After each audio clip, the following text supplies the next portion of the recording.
tous, aujourd'hui, donc en ce lundi, nous nous retrouvons donc pour le débriefing du match entre Montpellier et le Racing Club de Lens. Vous êtes prêts? Allez, c'est parti.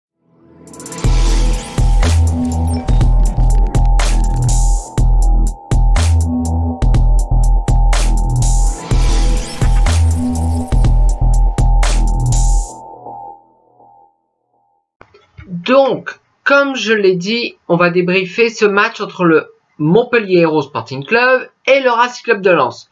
Montpellier qui n'était pas bien, nous non plus. On a gagné la semaine dernière face à Nantes. Un match encourageant, le match de FC Nantes. Donc, il fallait confirmer donc à Montpellier.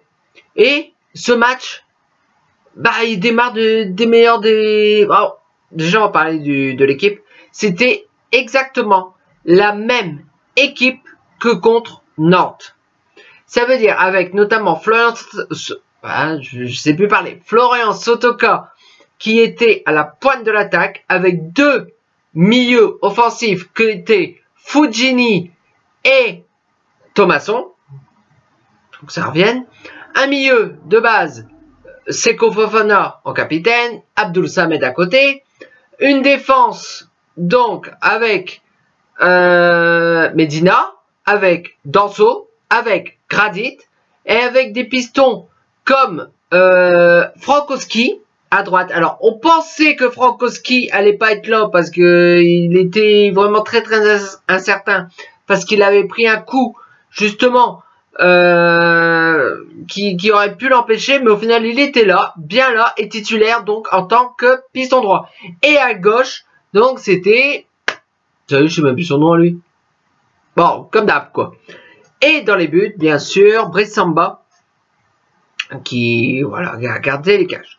Ce match démarre des meilleures des manières. Je vous explique.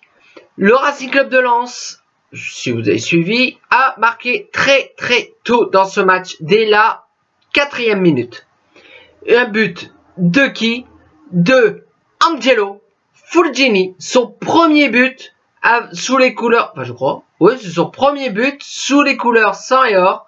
Donc, Lens démarre des meilleures des manières en ouvrant le score à Montpellier. Lens a maîtrisé cette rencontre, a dominé son sujet. Montpellier avait un peu de mal à se trouver. D'ailleurs, Brice Samba a passé une première mi-temps en se tournant les pouces. Bon, j'exagère peut-être, mais la première mi-temps était quasiment 100% lensoise. Lens a cherché à mettre ce deuxième but. Alors, il y a eu des occasions, il y a eu des offensives, Florian Sotoka en pointe. J'adore Florian Sotoka, c'est un joueur extraordinaire. Mais, est-ce que son meilleur poste est attaquant de pointe? Non. Il est meilleur plutôt en milieu offensif que vraiment en buteur. Par exemple, en soutien de Loïs Openda qui aurait pu être titulaire hier. Bon, bref, on a multiples occasions. Donc, on rentre au vestiaire à la mi-temps sur ce score de 1-0 pour Racing Club de Lens. Une première mi-temps aboutie en soi. Alors, vous allez peut-être pas être d'accord avec moi si vous avez vu le match.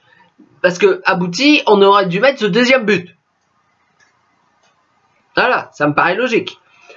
Mais voilà, ça a été une première mi-temps super plaisante.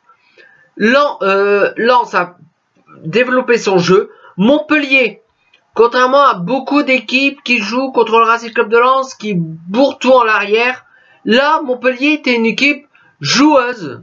Derzakarian, pardon, l'ancien nouvel entraîneur, c'est l'ancien entraîneur qui est revenu, c'est bon, c'est très tenté tout ça. Voilà, il faut faire du jeu. Donc Montpellier a essayé de faire du jeu. Bon, la défense masterclass, comme j'ai toujours, elle a tenu la baraque. En première mi-temps, elle a tenu la baraque sur les quelques incursions, on va dire, montpelliéraines. En deuxième mi-temps, à la pause. Alors, est-ce côté Lensois, rien n'a changé. Côté Montpellierin, non plus, parce qu'en première mi-temps, il y a eu un joueur Montpellierin, alors je me rappelle plus de son nom, dû sortir, parce qu'il voilà, il s'est blessé, il pouvait pas reprendre.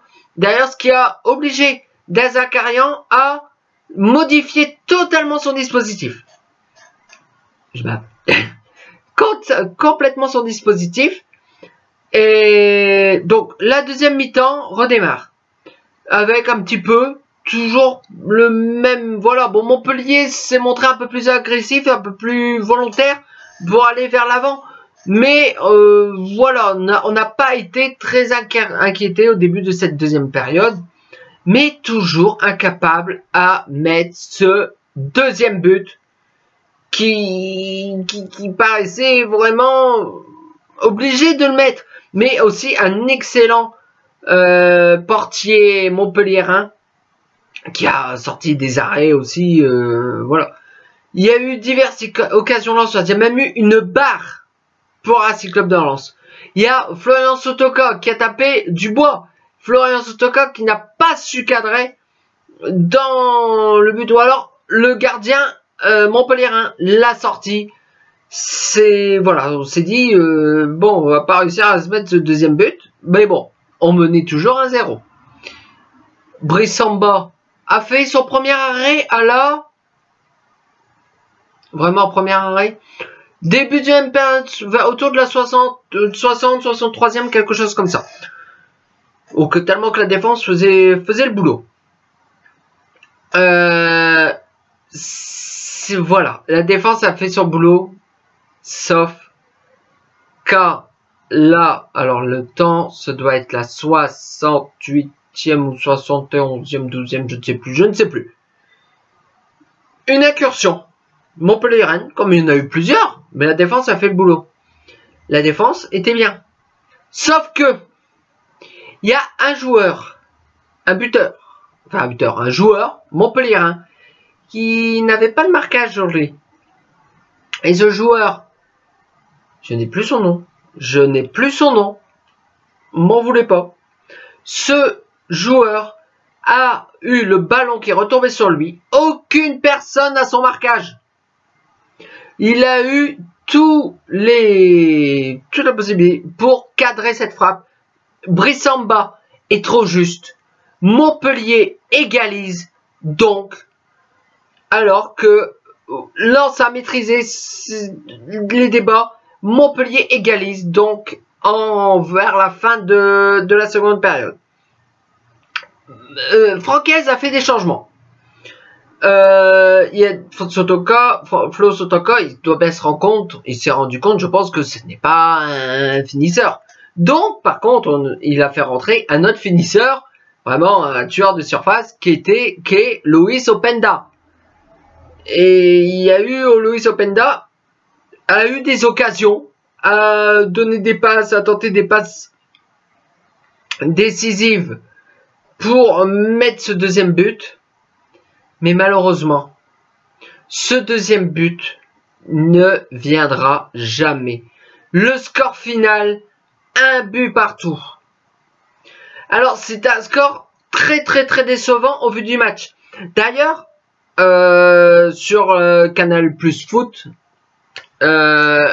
Francaise ne comprend pas, a dit, d'après c'est bon, je vais traduire, voilà, Lens a maîtrisé ce match, il fallait mettre ce deuxième but.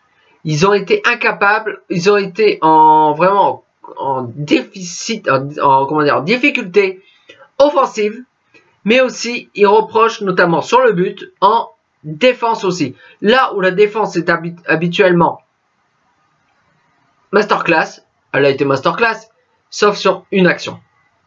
Cette action a amené le but montpelliérain.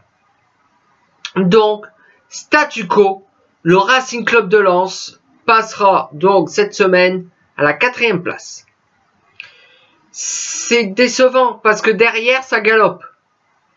Derrière nous, c'est Rennes. Rennes a gagné ce week-end. Donc, Marseille, bah voilà, c'est non, c'est vraiment dommage. Donc le prochain match, c'est un match de Coupe de France. C'est en milieu de semaine, c'est mercredi. Le Racing Club de Lens se déplace à Nantes, dans un stade à huis clos. Ça fait débat, hein. Ça fait extrêmement débat, parce que c'est pour usage pyrotechnique, bon, comme s'il n'y a aucun club qui joue avec des fumigènes. D'ailleurs, pour moi, les fumigènes dans les stades, c'est magnifique. Donc, le Racing Club de Lens n'aura pas de supporters, là où il y a toujours un monde fou dans les parcages extérieurs. Donc, ce match va être... Mais attention, à Nantes, on les a battus en championnat, à Bollaert. Là, ce sera à Nantes, ce sera une autre affaire. Ce sera une autre affaire. Bon, ils ont pas gagné ce week-end, bon, mais attention, voilà. Et par contre, on va parler championnat. Le prochain match de championnat, c'est samedi prochain, je crois, à 17 h. C'est le match.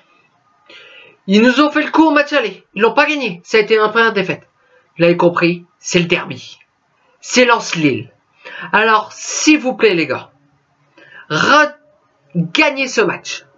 Bien sûr, et ce match sera sans leur entraîneur qui a été expulsé dans un match qui s'est fini en pugilat. Il s'est battu avec l'entraîneur. Donc c'était l'entraîneur Brest. Non, pas de Brest. C'est de Brest, je crois. Je ne sais plus. Je suis totalement perdu. Donc, il ne sera pas là. Il ne sera pas là. Donc, ils n'auront pas d'entraîneur. Ensuite, il y a des joueurs qui sont blessés. Qui sont sortis blessés. Qui seront absents. Nous, chez nous, à part bon, les forces offensives, notamment Adam Bouksa, Wesley Saïd, tout ça, qui sont toujours blessés. Donc, au niveau offensif, on est un petit peu coincé. D'ailleurs, je vais tirer un petit coup de gueule, que ce soit sur, notamment sur Francaise, et aussi sur les dirigeants, sur Arnaud Pouille, voilà, cet été. Alors, c'est très bien d'avoir recruté Thomasson, d'avoir recruté Fulgini, mais je pense qu'avec tout ça, il fallait recruter un buteur. Je pense qu'il y a beaucoup qui seront d'accord avec moi. Donc là, par contre, la semaine prochaine, donc comme je vous ai dit, c'est le derby. Lille, qui est derrière nous. Bon, quoi qu'il arrive, même si malheureusement ça doit mal se finir. Non, ça se passera pas mal. On perdra pas ce match. Donc ça se passera à Bollaert. Dans un Bollaert chaud, patate, bouillant. C'est le derby. C'est, voilà, c'est le match. C'est Lens-Lille. L'année dernière, on l'avait gagné. Donc, à nous de faire la même chose que l'année dernière. Donc voilà. Donc si cette vidéo vous a plu, vous pouvez laisser un petit pouce en l'air, la partager et surtout vous abonner. Ça me ferait extrêmement plaisir.